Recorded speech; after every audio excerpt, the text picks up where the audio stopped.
¿Cómo estás? Bueno verte. ¿Todo bien? Gracias, igualmente. Por favor. ¿Bien?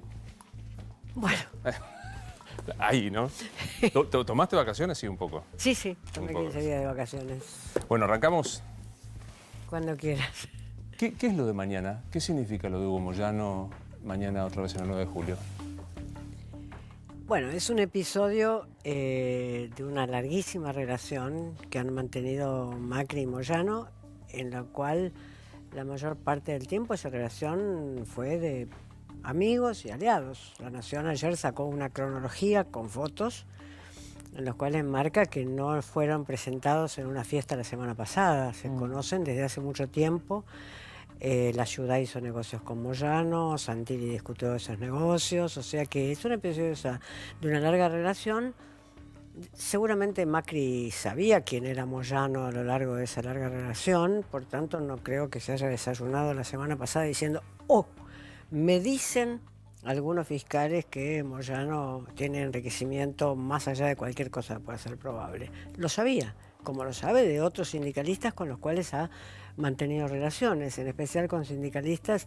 Macri por su actividad anterior y por haber sido jefe de la ciudad, ha tenido muchas relaciones con sindicalistas vinculados al mundo de la construcción, al mundo del transporte.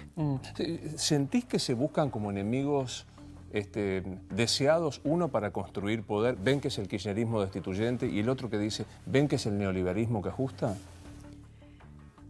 No sé si es exactamente eso lo que está sucediendo. Parece ser que Moyano está tomando una medida, yo diría, defensiva, como un ejército que está siendo atacado y está preparando cuáles van a ser sus estrategias de defensa. Pero a mí lo que me interesa más es la fragilidad de toda la legalidad sobre la cual reposa todo esto. O sea, lo que me interesa más es que nos enteramos cuando algún poderoso, sea presidente de la República, ministro, lo que sea, se le da la gana de hacer público ante la justicia lo que ya sabía durante años de un dirigente sindical o todavía de ningún dirigente empresarial se ha hecho eso. O sea, me parece muy frágil el sistema de valores sobre los cuales se está reposando eso. Es decir, Moyano tiene una fortuna que no puede probar, lo mismo que el Pata Medina. Ahora, se eligen algunos, no se tocan otros. Por tanto, digo, es muy frágil desde el punto de vista institucional. Sobre todo porque la justicia acompaña este deseo del Poder Ejecutivo a este sí, este no. Efectivamente, como acompañó durante el kirchnerismo, no proseguir con la diligencia que merecía los juicios que se podían abrir con debido, o incluso los juicios, Otesur, que ya estaba abierto, el juicio que le inició Stolbizer a Cristina. ¿Vas a ir a cubrir? Alguna vez te vi cubriendo las manifestaciones en la plaza y demás, y escribías, te leía, por supuesto. ¿Vas a ir a cubrir mañana? ¿Vas a darte una vuelta? Me voy a dar una vuelta para ver cómo es. No, supongo que va a ser parecida a la anterior. También estuve ayer en la manifestación por el aborto, que fue una manifestación importante para hacer un tema que no le preocupa a la sociedad, ni mucho menos al gobierno, que no quiere ni escuchar hablar la palabra para que no se le muevan la utilería sobre el escenario, pero que fue una manifestación importante. Me interesan las manifestaciones, en el sentido, no creo que las manifestaciones sean simplemente que una persona pega una patada en el piso y dice me ponen 300.000 la semana que viene porque si no acá algo pasa. Me interesan las manifestaciones porque tienen sus perfiles diferenciales. O sea que sí, voy a pasar por la manifestación seguramente. ¿Qué pasa pasado mañana? Mete 300.000, mete 500.000 personas. No sé qué va a pasar, seguramente esa guerra ya está iniciada, dado que los juicios a Moyano y a su familia, la investigación a Zulet, a su mujer y a sus hijos va a seguir. Yo diría, para usar una frase de la calle, no es una buena forma de apagar faroles. El gremialismo argentino necesita realmente un proceso de moralización y un proceso de institucionalización. Ahora, no es una buena forma de apagar faroles decir, vos yo sé que sos corrupto, lo sé hace 20 años, pero te agarro a vos ahora. dejando la sombra de la amenaza sobre otro, que también sabe que es corrupto y que también sabe que hace 20 años que saben que es corrupto y vamos a ver cuándo me cae. No me parece. Yo sé que es muy difícil una reforma del sindicalismo, que Alfonsín la intentó con la ley Mucci y fracasó. Sé que es muy difícil, pero esta me parece lejana de los principios éticos en cuyo nombre se dice actuar. Alguna vez te escuché y te la robé esa frase, dijiste, palabras más, palabras menos, Macri no tiene una vocación republicana químicamente pura, per se. ¿Seguís sosteniendo esto? No me gustaría juzgarlo de ese modo hoy. Lo que digo es, no es alguien para quien las instituciones, y sobre todo las instituciones de la República, la Constitución, como acabamos de ver en el caso Chocobar, sean los valores sobre los cuales no se puede poner la mano. No lo creo así. No es una acusación, sino que vivió 60 años, tiene 59, vivió casi 60 años así, negociando con los gobiernos militares, vivió, esa es su vida. No es alguien para cual la Constitución, las leyes fueron un principio sobre el cual se estructuraron. Para hacer renunciar a esta persona que tenía $1.200.000 en un banco de Andorra, tuvieron que intervenir los radicales, que en general no intervienen mucho, pero acá dijeron, bueno, estos son nuestros principios. Presionemos hasta que alguno de estos principios tenga una respuesta en el gobierno. Porque hasta ahí el ministro el jefe de gabinete había sobrevalado la cuestión. O sea que no es tan absoluto, no es parte de su...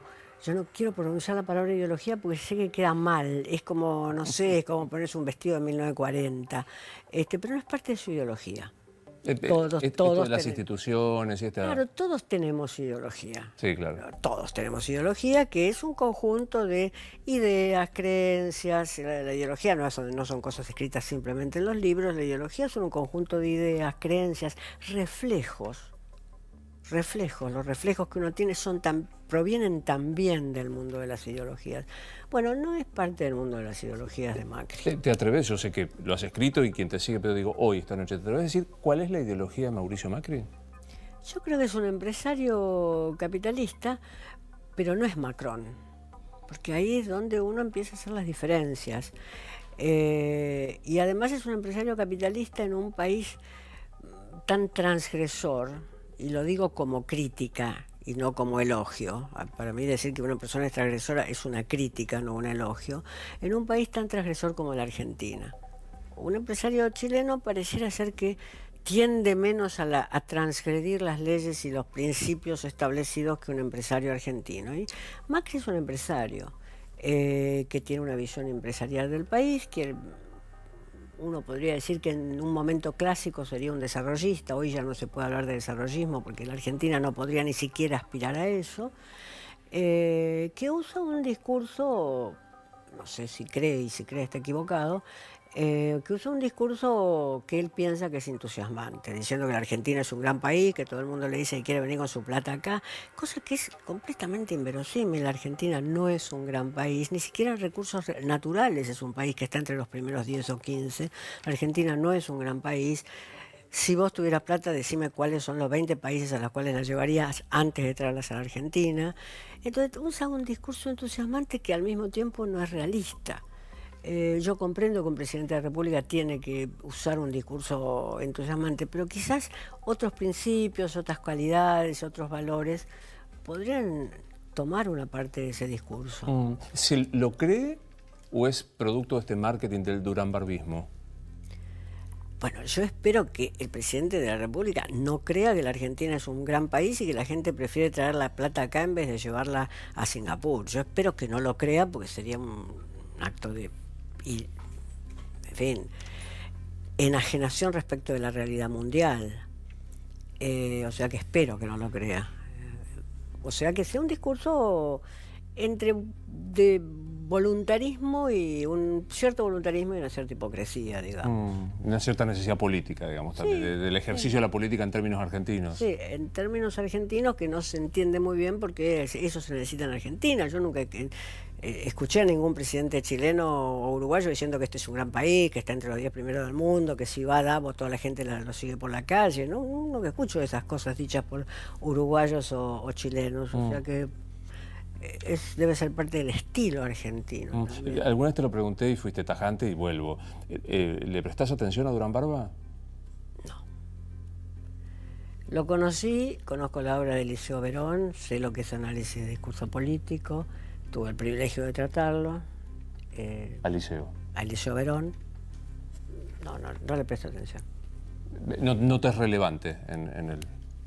No, la verdad que no. Yo provengo de la crítica literaria, mi entrenamiento en análisis de discurso es un entrenamiento bueno, incluso con los instrumentos de la crítica literaria, que son instrumentos quizás más perceptivos, o sea que, en fin, no. No. Tomo un episodio porque vos hablabas del caso de Gilligan, que vos decías, tardaron, si no eran los radicales, Lilita con sus alfiles, quizá todavía estaba.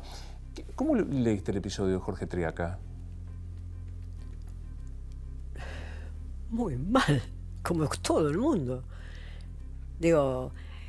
no estoy hablando ni siquiera de la forma en que Jorge Triaca trata a una empleada suya en el servicio doméstico. No estoy hablando de eso.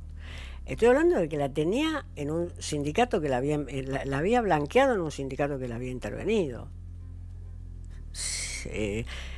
Verdaderamente, si eso es Cambiemos, verdaderamente quiero cambiar de Cambiemos.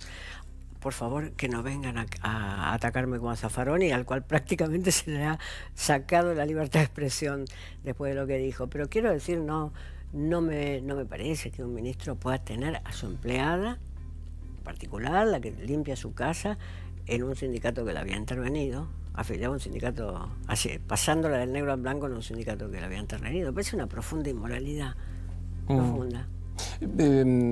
Vos decís, algunos le quitaron a Zaffaroni, le quitaron derecho de expresión. Desde esta columna se dijo, es inadmisible, porque primero yo nunca entendí si estaba en blanco o en negro, porque la respuesta institucional para aclarar si un ministro la tenía en blanco o en negro es ante los órganos institucionales con documentación. El BEP que todos los meses pagás en tu cuenta. O sea, no es que tenés que empezar a traer de una caja fuerte donde te escondés tus tesoros, nada. Es el BEP que tenés en tu cuenta.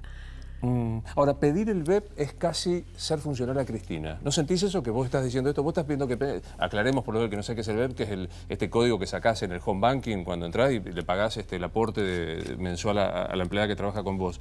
Digo, Sarlo le está pidiendo el BEP, está siendo funcional a Cristina. No.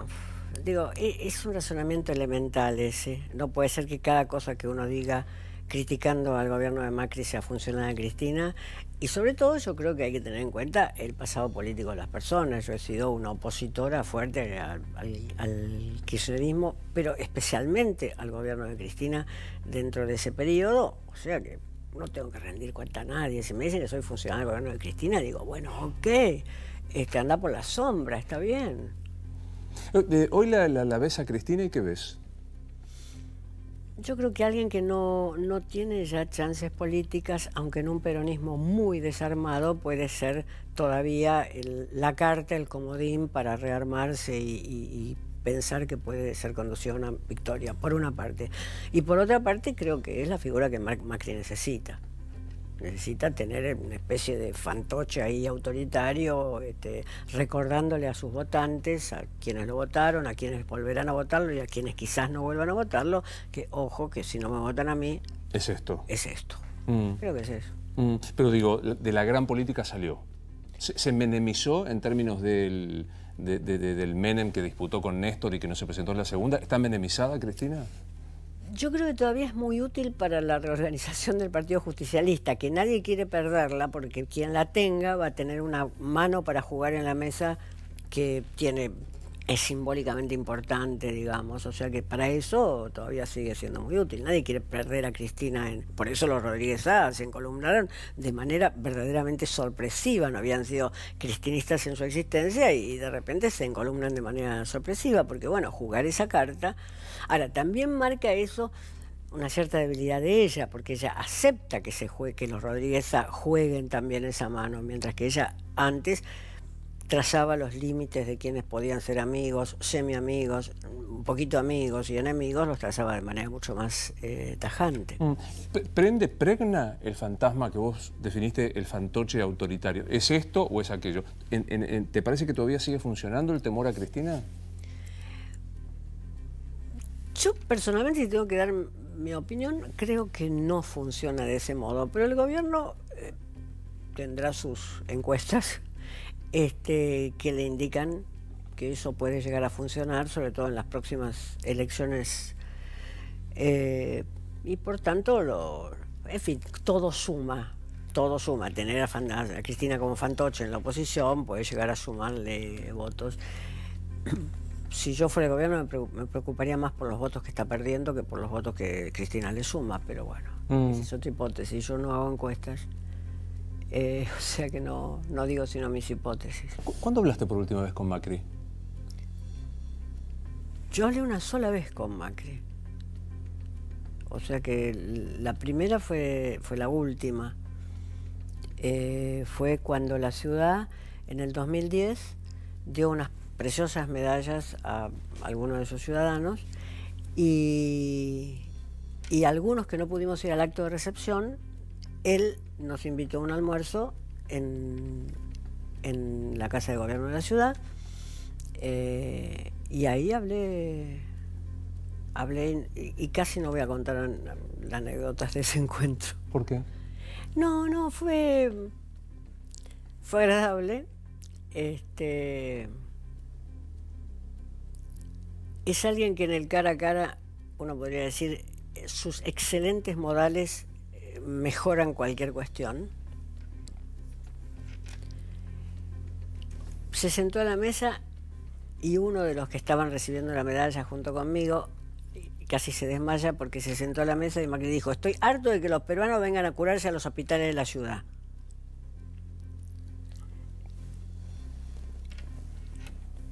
Uno de los que estaba sentado a la mesa, que no voy a mencionar porque no es una anécdota que me corresponda dar nombres, yo vi que empalidecía, había que llevarlo a él a un hospital de la ciudad.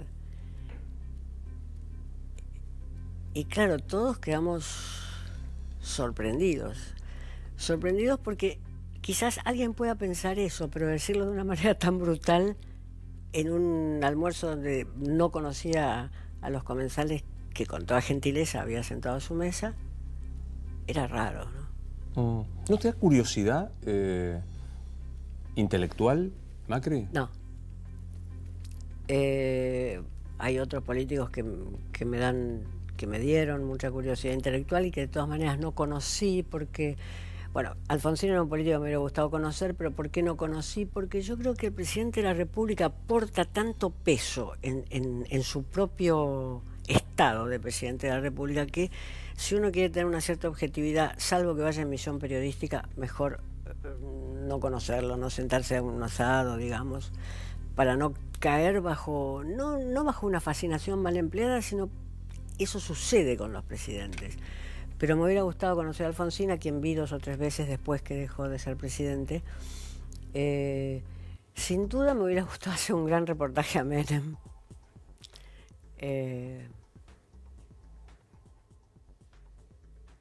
Y creo que Duhalde es un hombre que todavía tiene muchísimo para decir.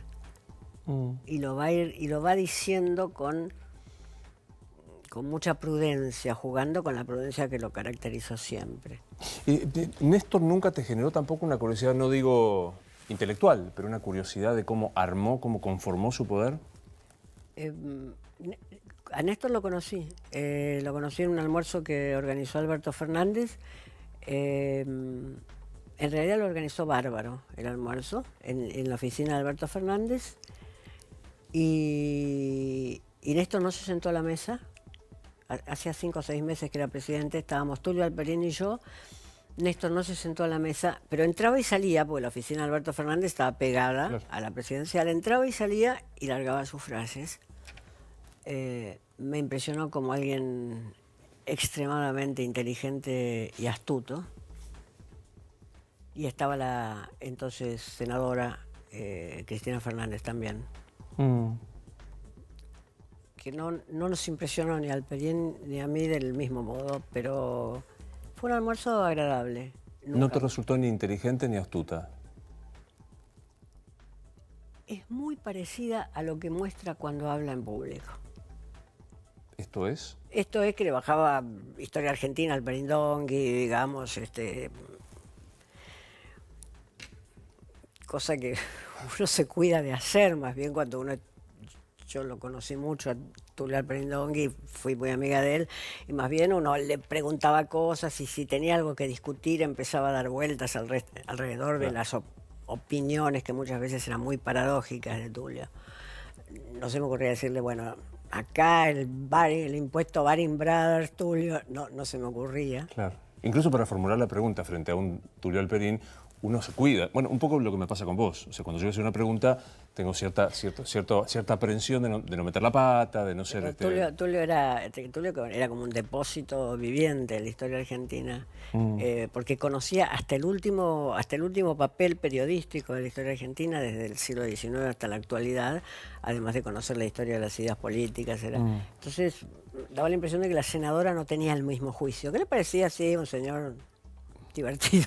¿Y eso fue una anécdota o es un rasgo de la personalidad de Cristina? No lo sé. Digo que se parecía mucho a la que habla en público. Ahora no lo sé si eso le pasa con todo historiador que pase por su mesa. Sí, o historiador, o sociólogo, o economista, o lo que fuese. Lo que recuerdo es que salimos de la Casa de Gobierno caminando con Alperín, que vale decir que nunca había entrado a la Casa de Gobierno, es decir, el más grande historiador de la Argentina nunca había entrado a la Casa de Gobierno, lo cual es un mérito de Julio Bárbaro, que organizó esta mesa. O sea que pasaba al lado de los muebles, mientras esperábamos el almuerzo, pasaba al lado de los muebles y decía, este es el escritorio que usaba Sáenz Peña, o este es el escritorio que usaba Pellegrini. Bueno, salimos de allí y yo le dije, Tulio, ¿qué piensa? Y me dijo, bueno, para hablar con él vuelvo. Impresionante, una hermosa frase, una hermosa frase. Hablaste del despacho de Alberto Fernández, que es el despacho jefe de gabinete, y acá charlando con María O'Donnell, ella tuvo una frase que me gustó, me dijo, Marcos Peña no luce como un hombre poderoso, ¿no? Su imagen es como un joven que está trabajando, y sin embargo, quizá hay que encontrar en Alberto Fernández alguien que tenga tanto poder como Marcos Peña. ¿Coincides? Seguramente tiene muchísimo poder, seguramente. Hay circunstancias en que el poder se ve unido a una cierta formación política fuerte, que yo creo que tiene Alberto Fernández, me gustan o no sus diversas posiciones. Hay otros momentos en que el poder no está unido a esa formación política fuerte. Seguramente tiene mucho poder. ¿Es el caso? No le importa deslumbrar a nadie, en ese sentido es como Capitanich. La línea que tiene que bajar el presidente de la República es lo más parecido a Capitanich que yo he visto como jefe de gabinete. No se mueve un centímetro de lo que él tiene que bajar, como la línea del presidente de la República. Es decir, no inspira desde un punto de vista intelectual político, pero bueno, digamos que no todos tienen que ser inspiradores desde el punto de vista intelectual político. Tomás nota que procede a odiarte Marcos Peña después que lo acabas de comparar con Capitanich. Yo creo que ni se va a enterar que yo dije esto, o sea que me libro del odio. ¿Te parece que no toman en cuenta lo que vos decís? Somos parte de dos mundos muy diferentes. Es decir, el mundo del peronismo, el mundo del kirchnerismo, digamos, por algo Julio Bárbaro dijo, vamos a llevar a Beatriz y a Tulio Alperindongui. Tulio Alperindongui nunca fue peronista ni un instante en su vida, ni un minuto, pero vamos a llevarlo a que conozcan al presidente de la República en el año 2003. Por algo lo dijo, porque en Tulio reconocía, bueno, todo lo que se puede reconocer en el gran historiador argentino, y en mí reconocía a alguien que vivió en diálogo con el mundo del peronismo, en diálogo, en conflicto, en pelea, en lo que fuere, pero... o sea, somos parte de un mundo. Yo diría una versión de la historia argentina en la cual estoy en desacuerdo, pero sobre la cual puedo hablar. Los deseos y las utopías que uno tiene para este país, en las cuales puedo estar en desacuerdo, pero sobre los cuales puedo hablar. Yo puedo hablar en detalle del gobierno peronista del 45 al 55. Puedo hablar en detalle de lo que le interesa a un peronista más o menos intelectual. Es decir, somos parte de un mundo de ideas, de polémicas. Con Horacio González yo no he hecho sino polemizar en los años del kirchnerismo, pero somos parte de ese mundo. El mundo de las ideas. Entonces, no, ese mundo, ¿por qué tiene que interesarse un ministro macrista en mí? No, nada. ¿Qué le podría decir? No podría decir nada. ¿Hay alguien que pertenece a ese mundo de las ideas del staff del macrismo? En el staff no parece, lo que pasa es que uno tiene que ver más abajo que seguramente sí. Es decir, digamos, la Casa Cultural de Macri, que comenzó a fundarse antes de que él fuera presidente, Venta Petrella, etcétera, ahí puede haber gente que pertenezca al mundo de las ideas. Pero no es un mundo que consideren como parte de la política. Es decir, Perón consideraba que el mundo de las ideas formaba parte de la política, aunque él era un líder carismático, que sabía hacer un discurso carismático como nadie, o más bien que le dio forma a la modernidad del discurso carismático en la Argentina. Él pensaba que las ideas formaban parte de la política. Él discutió con Sapsay, el que reformó el gran constitucionalista que hizo la Constitución de 1949, discutió con Sapsay cuestiones constitucionales, cuestiones de armazón de un Estado, de una nación, que a él le interesaban. Después se podrá discutir si las ideas de Perón eran de origen fascista, si las había aprendido en Italia de Mussolini, donde había estado como uno de los delegados del ejército. Después se puede discutir todo, pero ese mundo importaba. Y siguió importando en el peronismo. Quizás por eso el peronismo sea arcaico para siempre, igual que yo. Quizás el mundo de las ideas... Ahora, en otros lugares el mundo de las ideas importa. Digo, basta ver el currículum de Macron para ver que entre Macri y Macron está el Océano Atlántico, el Pacífico, el Índico y el continente antártico. Digo, Macron es un intelectual, político, que fue muy eficaz en el mundo de las empresas, que fue ministro con Mitterrand, que pertenece a las grandes, se graduó en una de las 5 grandes escuelas de Francia, a la cual es dificilísimo entrar. Macron creo que tuvo que dar 2 veces su examen de ingreso. Digo, ¿y cuál es su foto presidencial? Te juro que no es con la camiseta de Boca.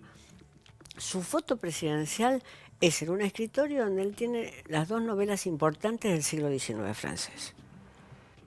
Para que se vean. Es una diferencia. Me quedé pensando en algo porque después nos van a corregir. Creo que es Sampay. Sampay, sí. Porque dijimos Sapsay. Sampay, sí, Sampay. Lo trajimos a Sapsay. Lo trajimos a Ay, Sapsay. por Dios, no. No. ¿Por qué, por Dios? No, por Sapsay no estaría de acuerdo Sampay. No, menos con la Constitución del 49, ¿no? Por eso. ¿No te gusta nada, Macri?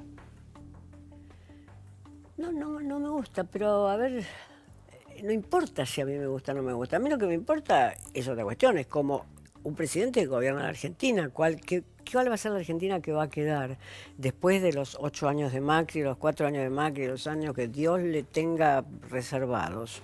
¿Cuál va a ser la Argentina que va a quedar? Después de los años de Menem nos quedan los 30% de pobres.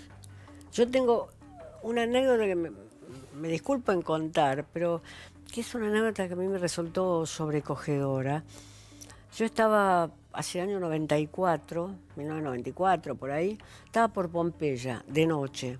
Estaba escribiendo un libro sobre la ciudad y andaba mucho dando vueltas. Y de repente siento un ruido detrás mío, un rumor detrás mío, ahí cerca del puente, digamos.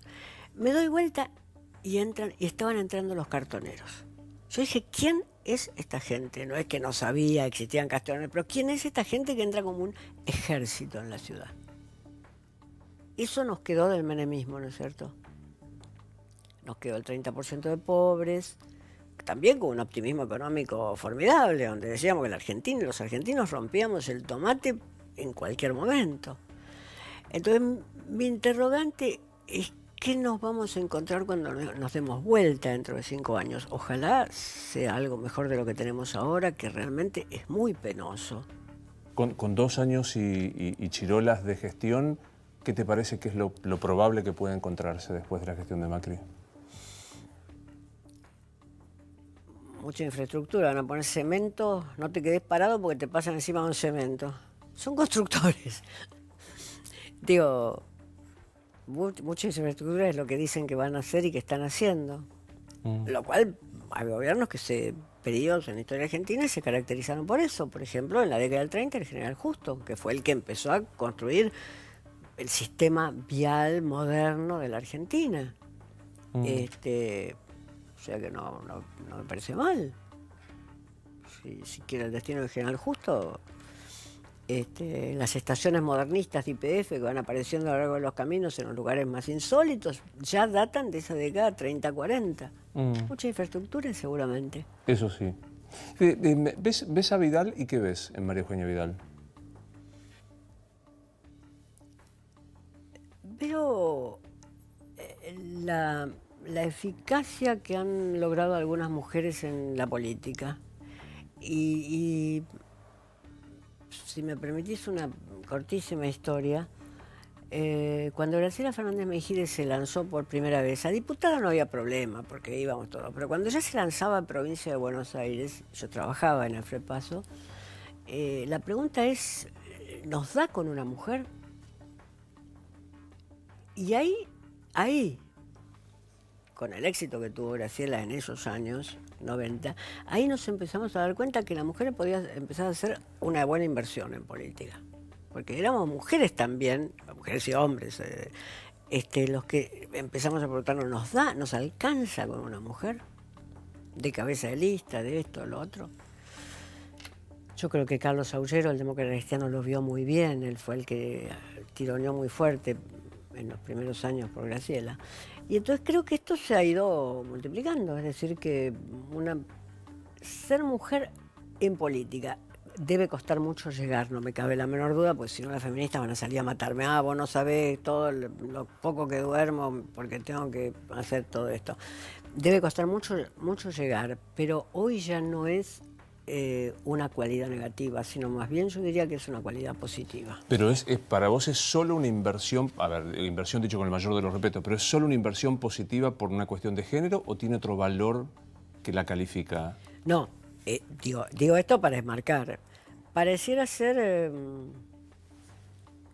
que quizás también por una cuestión de género tiene un discurso que funciona más en aquellos sectores que ella dice que se comunica todo el tiempo. Personalmente no pienso que se comunique nada. Tocar un timbre y abrazar a la persona que sale con el mate y tomarte el mate con esa persona no es comunicarte nada. Esa es una idea completamente idealista de la comunicación. Pero bueno, eso lo sabe hacer bien, quiero decir, establecer una cierta relación, y si vos la ves en la foto, está muy distendida en esas timbreadas de contacto con el pueblo y las masas populares, mientras que a Macri lo vemos siempre más colocado, digamos, más tenso en eso. Lo cual, ahí ya no puedo atribuirlo simplemente a que sea mujer, sino que debo atribuirlo a un temperamento político, y el temperamento es importante en la política. ¿Somos un país inevitablemente peronista? Lo que habría que preguntar es al revés, ¿por qué el peronismo fue inevitable y duró tanto tiempo? Porque si no, estamos acá como, ¿quién tiene que demostrar qué cosa? ¿Somos un país inevitablemente peronista? Bueno, ¿por qué el peronismo fue inevitable y por qué duró tanto tiempo? Uno diría, el peronismo duró tanto tiempo porque en esos 10 primeros años de su primer gobierno sentó las bases de un estado de bienestar que yo llamo a la criolla, es decir, a la desprolija. Mientras que en ese momento en Europa se están sentando las bases del estado de bienestar, en Francia, en Inglaterra, en la Argentina se hizo a la criolla, desprolija, con rasgos de corrupción, etc. Eso por un lado. O sea, el peronismo fue inevitable porque vino a cumplir una función que los golpes militares anteriores no habían cumplido, y que el general Justo construyó muchos caminos, pero no había cumplido tampoco la función de empezar a caminar hacia una república social. No eran los 30 el momento para hacerlo, pero el peronismo estuvo a la altura de su época, digamos, en ese sentido. No en sentido democrático, sino en sentido de la construcción social.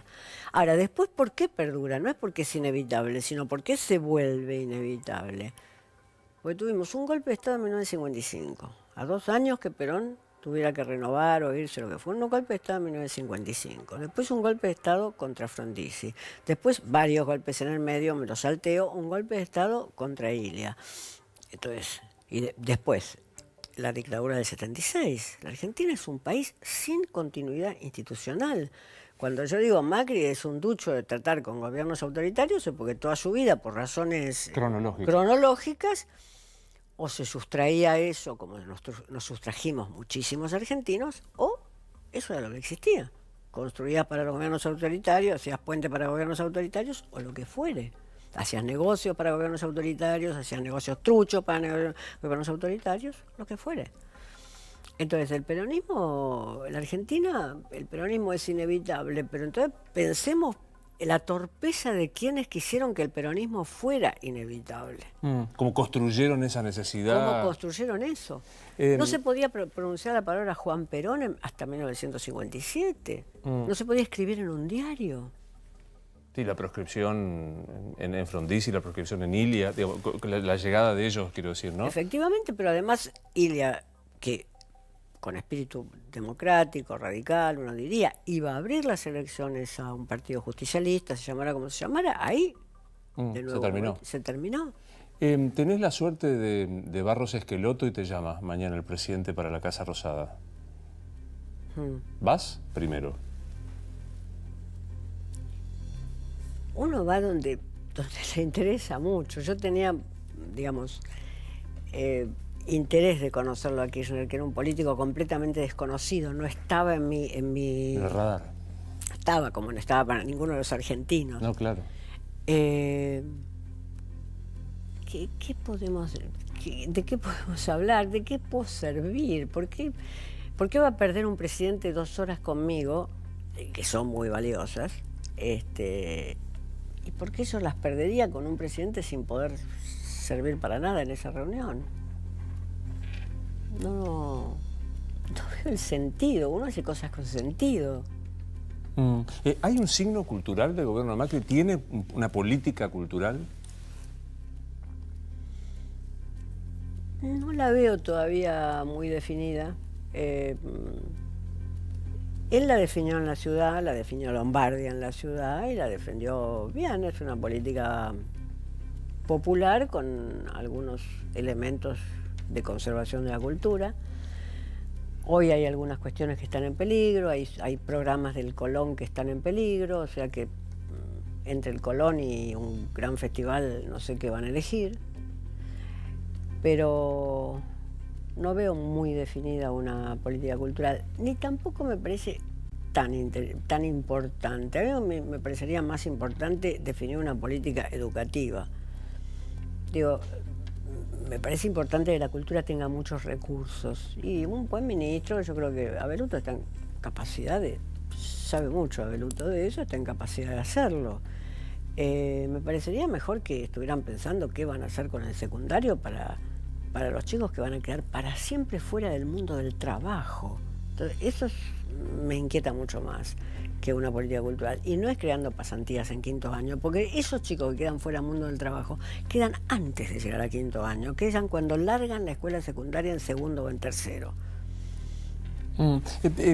En tren de lo que recibe el presidente, yo creo que marca a dónde va, si va al teatro, va al cine. Bueno, los presidentes argentinos, por lo menos, salvo Alfonsín, que se lo veía en el San Martín, alguna vez fue al Teatro San Martín o en el Colón, después del resto creo que nadie va al teatro. De la Rúa, sí. De la Rúa. Lo recuerdo en los festivales de teatro que Lombardi se empezaron a organizar en ese momento, y lo recuerdo a De la Rúa ahí. Sus hijos estaban muy orgullosos de que estuviera el padre ahí. De todas maneras, yo no creo que los presidentes tengan que hacer un curso de cultura, ni teatral, ni musical, ni les tiene que gustar la música que a mí me gusta. No creo eso. Creo que tiene que haber plata para la cultura y no ser brutos en política, no ser ignorantes en política. Eso sí me importa. No me importa que les guste la misma música contemporánea que me guste a mí, porque sería un acto de tilinguería que yo dijera eso. Entonces, eso me parece completamente secundario y poco importante. Lo que digo es que no tienen que ser ignorantes en política. ¿Son ignorantes en política? En la historia argentina, en la historia de la política argentina, bueno, tienen la idea fundacional de que han salido de un huevo que acaba de ser puesto por el ave fénix, o sea que la historia política argentina no existe. Y eso es reforzado por algo que se llama mal posmodernidad, que es la liquidación de la reflexión sobre el pasado. Cosa que no hacen ni los posmodernos franceses, ni los posmodernos españoles, no, los posmodernos cultos no hacen. Porque somos transgresores. Nosotros somos transgresores, sí, somos unos piolas. No sé, me la voy a quedar como la reflexión de esta cosa de que está re bueno ser transgresor, no cumplir la ley, no cumplir la palabra, el pacto que hiciste antes, ¿no? Bueno, a la criolla, lo que vos planteabas hace un rato, ¿no? Sí, a la criolla es más desprolijo, se puede no ser totalmente transgresor, pero la transgresión que tiene que ver con el cumplimiento impositivo en la Argentina, que tiene que ver con que este gobierno que dice que necesita mucho dinero para las obras públicas y para los servicios sociales, etcétera, no se ha planteado la discusión de una reforma impositiva. Los que se dedican a denostar a este gobierno desde el punto de vista cultural dicen la mayor intelectual que tiene este gobierno es Mirta Legrand. ¿Por qué? Porque yo no suscribo esas opiniones, digamos. En principio, porque Mirta Legrand hace bien su trabajo. Es decir, no tengo por qué ofenderla diciendo que es una intelectual cuando no lo es.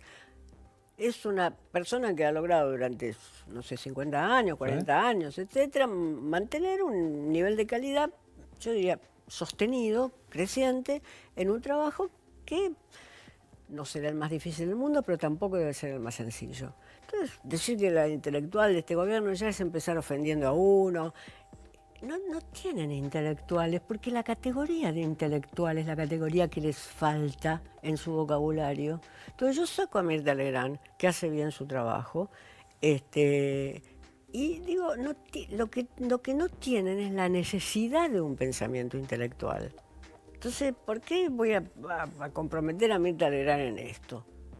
Si no, la categoría de intelectual, es decir, aquel que un poco desde fuera de la política, pero no ignorándola, discute con un político sobre política, eso es lo que no les interesa. Recibieron al club político, con el cual yo puedo no estar de acuerdo, una vez al comienzo y nunca más. Me dio curiosidad, decís, puede no gustarle la música de yo. ¿Qué escuchas llegás a tu casa y qué escuchas ahora de música?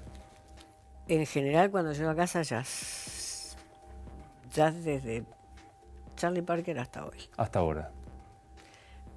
No puedo imponer mi gusto, por eso es que yo no digo los políticos tienen que hacer esto o lo otro. Los políticos tienen que tener en su cabeza el lugar para que esas cosas existan.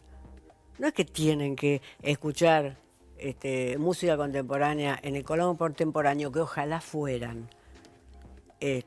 Tienen que tener en su cabeza la disposición para que esas cosas existan y por lo tanto para que eso tenga presupuesto, etcétera.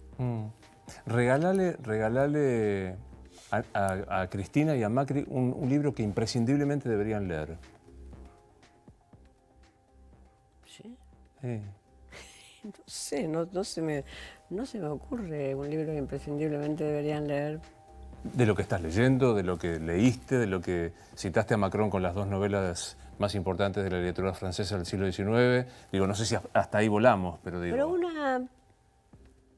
yo a Macri, a ver, un libro que no va a leer, pero digamos, un libro que se me ocurriría es La historia de la clase obrera inglesa de Thompson. Ver cómo una clase obrera va creciendo en sus reivindicaciones, logrando sus batallas, perdiendo sus batallas, volviendo a ganarlas. Cómo desde que nace, en el comienzo del capitalismo, crece una clase social. Ese es un libro interesante. Que lea Hobsbawm, digo, a lo mejor se ubica en el mundo. Qué sé yo, que no todo empieza con Davos. ¿Y a Cristina qué le regalás? No sé. La historia argentina de General Mitre, para que vea cómo un historiador escribe muy bien, le guste o no las hipótesis de ese historiador. ¿Qué estás leyendo ahora? Ahora que estoy leyendo básicamente algunos libros sobre cultura contemporánea porque estoy comenzando a escribir sobre eso. O sea que estoy leyendo básicamente eso. Teoría sobre lo banal, etc. Y cuando decís... A mí me parece que, sobre todo una lectora como vos, digo, a mí que soy infinitesimal al lado tuyo, me cuesta no volver a releer lo que me gustó. Digo, me cuesta no volver a leer como una historia de aventuras El Quijote todo el tiempo. Parezco, Claro. parezco una criatura leyendo. ¿A dónde volvés? Si releo, depende de las épocas. Trabajosamente, después de los 50 años, pude leer en alemán, cosa que era algo que quería hacer. Entonces, ahora si releo cosas que leí en castellano, y que me resultan mucho más sencillas, por tanto, leerlas en alemán. Ahora tengo el libro de Junger y estoy releyendo textos de Junger, de la Antorcha de Junger, en alemán, Kafka, Schnitzler. Sí, eso releo, pero ¿qué tiene que ver con una época? Con la época en que yo digo, ay, por fin puedo leer este párrafo en alemán sin levantarme a ir al diccionario y ver cómo está construido. Yo sé que voy a ser innumerablemente atacada por decir esto, pero es así. ¿Te importa? No, me importa más en alemán, sin duda. Nos morimos y ¿qué pasa? Nada. Afortunadamente, uno diría, ya tuvo que trabajar y remar en este mundo durante mucho tiempo. Nada. ¿Te angustia esa nada? No, no me angustia. Sé que estoy muy cerca de la muerte, o sea que no tengo la relación con la muerte que tenía cuando tenía 50 años, o sea, sé que estoy muy cerca de la muerte, puede suceder en cualquier momento, pero no me angustia. No soy muy metafísica. No. No, en absoluto. Y me liquidaste la próxima pregunta. Podría preguntar si fantaseaste con el Aleph de Borges. No tengo esa proclividad más fantástica. Uno se forma con algunos libros que leyó muy, muy joven, ¿no? Vos decís El Quijote, sin duda es un libro formador. Cierta disposición de la imaginación, que no es de la fantasía, sino de la imaginación, está ahí. Yo atravesé algunos libros muy joven que fueron para mí como constitutivos. El tomo 1, solamente el 1 del Capital de Marx.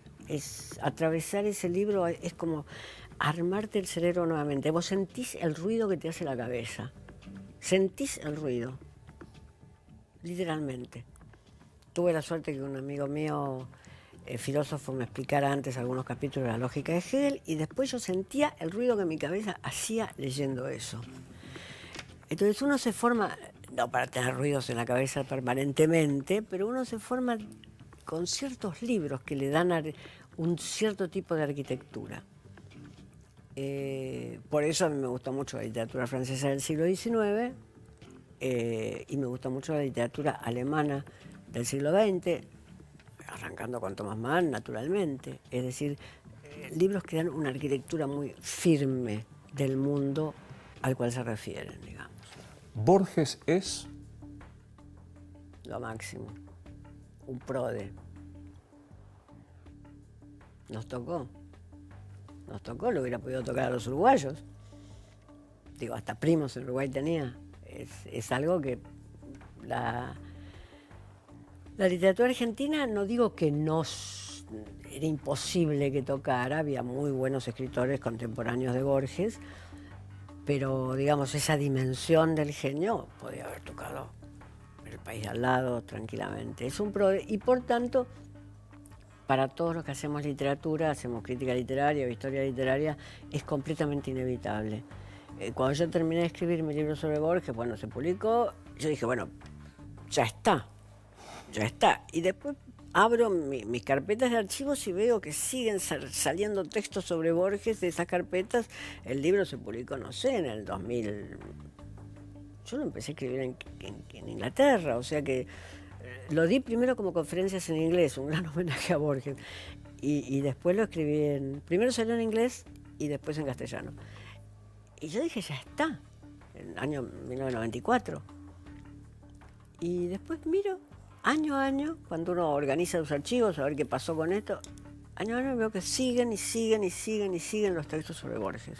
No digo que sean buenos, lo que digo es que siguen. Borges es el PRODE. Yo le voy a poner esta nota, le voy a poner Borges. Me encantó, Borges. Tendría que terminar acá, me quedan 10 segundos, pero pensé que nos tocó algo. ¿Es el PRODE haber tenido a Bergoglio siendo Francisco?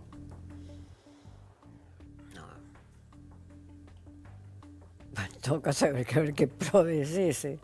No, yo creo que hubo muchos problemas durante el gobierno de Cristina y lo sigue habiendo hoy. No. Un papa peronista. Me gustó verte.